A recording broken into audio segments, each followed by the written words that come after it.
Hello दोस्तों, तो कैसे हैं आप सभी। उम्मीद करता हूं कि आप सभी अच्छे होंगे। तो दोस्तों आज फिर मैं हाजिर हूं आपके सामने एक और नई वीडियो के साथ। दोस्तों आज की वीडियो का आपको हमारा टाइटल और थंबनेल दोनों दिख चुका होगा। तो दोस्तों आज मैं यूपीपीसीएल यानी उत्तर प्रदेश पावर कॉर्पोरेशन में जो लिमिटेड है उसमें कुछ पद आए हैं, उनके पद के बारे में मैं आज आपको बताऊँगा। तो दोस्तों वीडियो शुरू करने से पहले जिसने चैनल को सब्सक्राइब नहीं करा चैनल को सब्सक्राइब कर दे, वीडियो को लाइक और शेयर कर दे। तो दोस्तों शुरू करते हैं आज की अपनी वीडियो। तो दोस्तों सबसे पहले यूपीपीसीएल असिस्टेंट अकाउंटेंट रिक्वायरमेंट 2022। तो दोस्तों सबसे पहले मैं बता देता हूं कि इसका अर्थ यानी ये असिस्टेंट अकाउंटेंट कौन होता है।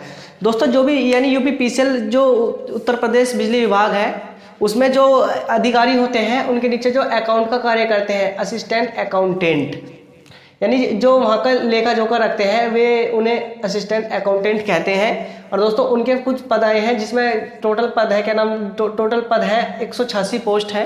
मैं उनके बारे में आज आपको कंप्लीट डिटेल दूंगा। तो दोस्तों सबसे पहले हम बात करते हैं कि फॉर्म स्टार्ट कब होंगे। तो दोस्तों फॉर्म स्टार्ट की बात करते हैं तो दोस्तों फॉर्म स्टार्ट हो रहे हैं इसके 8 नवंबर 2022 से। कब से? 8 नवंबर 2022 से इसके फॉर्म स्टार्ट हो रहे हैं। अब हम बात करते हैं कि फॉर्म की लास्ट डेट कब रखी गई है, यानी फॉर्म स्टार्ट हो गया तो यानी कितने दिन भरे जाएंगे। तो दोस्तों उनकी जो डेट है यानी लास्ट डेट रखी गई है 28 नवंबर रखी गई है, यानी केवल ये फॉर्म 20 दिन चलने वाले हैं। कितने? ये केवल फॉर्म 20 दिन चलने वाले हैं।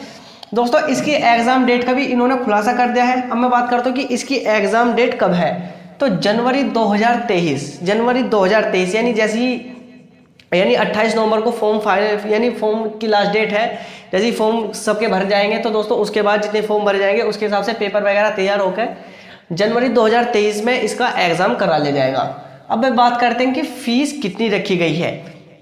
दोस्तों फीस को आप सभी जानते हैं कि फीस को ये अलग अलग कैटेगरी में बांटते हैं, जैसे जनरल, ओबीसी, एससी, एसटी यानी सबकी अलग अलग फीस होती है। तो सबसे पहले मैं बात करता हूँ कि जो जनरल की, ओबीसी की और ईडब्ल्यूएस की। दोस्तों ये पता नहीं चलता है कि इतनी ज़्यादा फीसें क्यों रखते हैं। 1180 रुपये इनकी फीस रखी गई है, 1180 रुपये। आधे छात्र तो ऐसे हैं जो फीस देकर फॉर्म नहीं भरने के, 1180 रुपये फीस रखी गई है। दोस्तों दूसरे नंबर पर है एससी और एसटी। एससी और एसटी की जो फीस रखी गई है वो रखी गई है 826 रुपये। कितनी?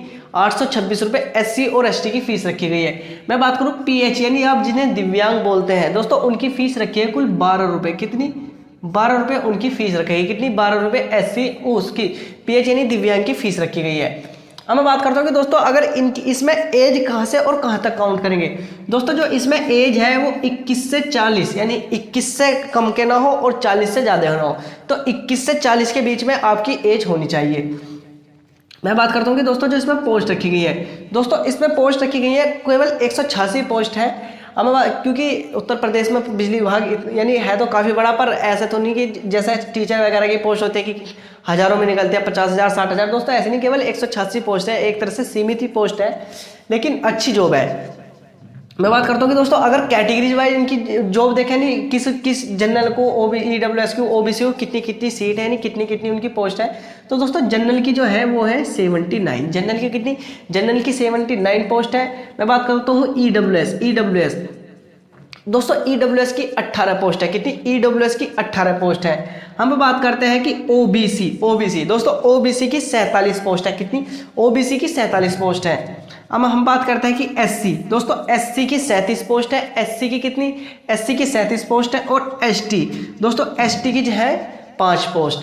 तो एक बार वो समझ लिए, जनरल की 79 पोस्ट है, ईडब्ल्यूएस की 18 पोस्ट है, ओबीसी की 47 पोस्ट है, एससी की 37 पोस्ट है और एसटी की कितनी? 5 पोस्ट है।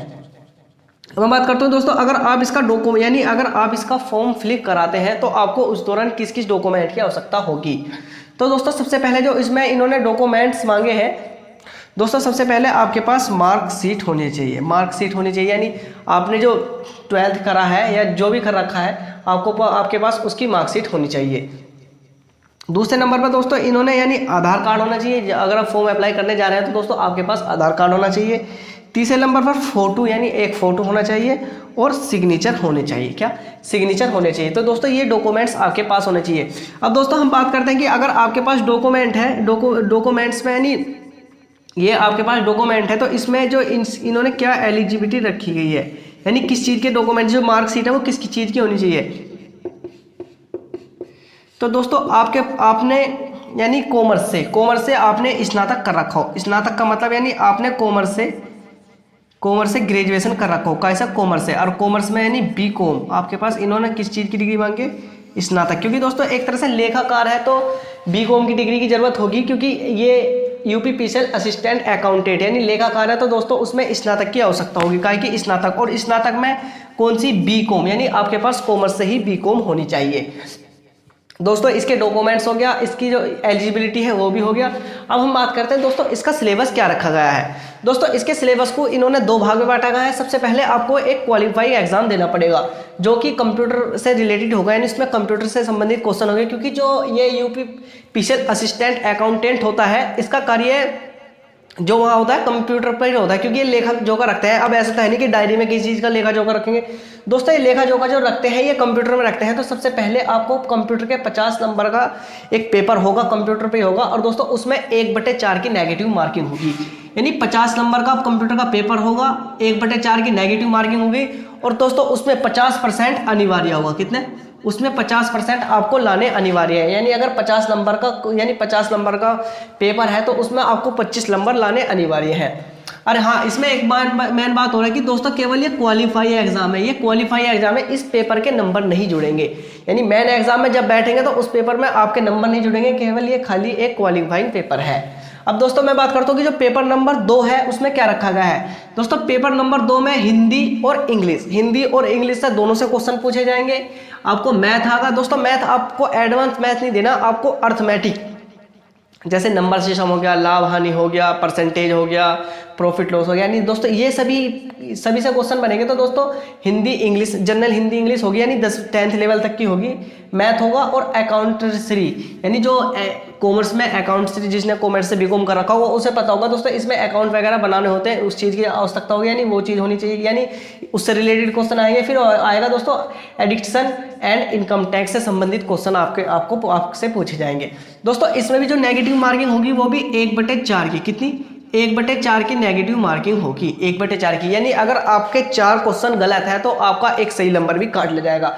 और दोस्तों जो इसमें टोटल ये 150 नंबर का होगा, 150 नंबर का होगा, यानी जब आप पहले पेपर में 50% कर लेंगे तभी आपको सेकंड पेपर में बैठने दिया जाएगा, यानी इसके आधार पर, यानी अगर आपके 50% से कम है तो आपको सेकंड पेपर, यानी बैठ तो जाओगे लेकिन सेकंड पेपर चेक नहीं होगा। अगर आपके 50% से ज़्यादा है जब भी आपका सेकंड पेपर चेक होगा।